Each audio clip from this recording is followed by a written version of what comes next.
विपक्ष का सीधा सवाल आने वाला है। आप देखिए, आजकल बजट में आपको पता है कि स्टेट्स का उल्लेख कम होता है, लेकिन बजट के फाइन प्रिंट में महाराष्ट्र को क्या मिला ये पता चलता है। पिछले बार भी हमारे विरोधियों ने बिना पढ़े महाराष्ट्र को कुछ नहीं मिला ये बताया, और उसके बाद दोपहर तक मैंने आंकड़े जाहिर किए तो फिर उनके मुंह बंद हो गए।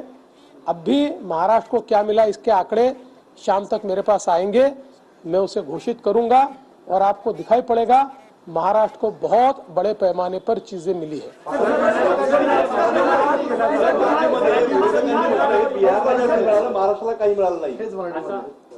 असं आहे की आता बजेटमध्ये राज्यांना काय दिलं याची घोषणा करण्याची पद्धत बंद झाली आहे।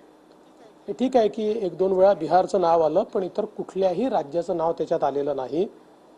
आपल्याला माहिती आहे मागच्याही वर्षी बजेट झाल्यानंतर बजेटची फाईन प्रिंट न वाचता आमच्या विरोधकांनी महाराष्ट्राला काही नाही ही घोषणा सुरू केली, पण दुपारपर्यंत महाराष्ट्राला काय काय मिळालं याचे आकडे मी घोषित केल्यानंतर त्यांची तोंड बंद झाली।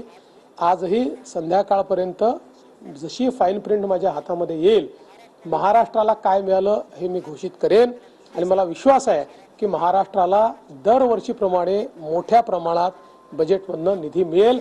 यासोबत सगळ्यात महत्त्वाचं सांगतो की दोन गोष्टी महाराष्ट्राकरता अत्यंत महत्त्वाच्या आहेत। स्टार्टअप इकोसिस्टीम, कारण आपल्याला माहिती आहे की आता नंबर ऑफ स्टार्टअप आणि गुंतवणूक या दोन्ही पॅरामीटरवर महाराष्ट्र नंबर 1 झालेला आहे। त्यामुळे स्टार्टअपच्या ज्या योजना सुरू केलेल्या आहेत त्याचा मोठा फायदा हा आपल्या महाराष्ट्राला मिळणार आहे। आणि दुसरं, हे जे 50 वर्षाचं बिनव्याजी इन्फ्रास्ट्रक्चर लोन आहे, आपण जर गेले 3 वर्ष बघितले तर सर्वात जास्त याचा फायदा हा महाराष्ट्राला झालाय।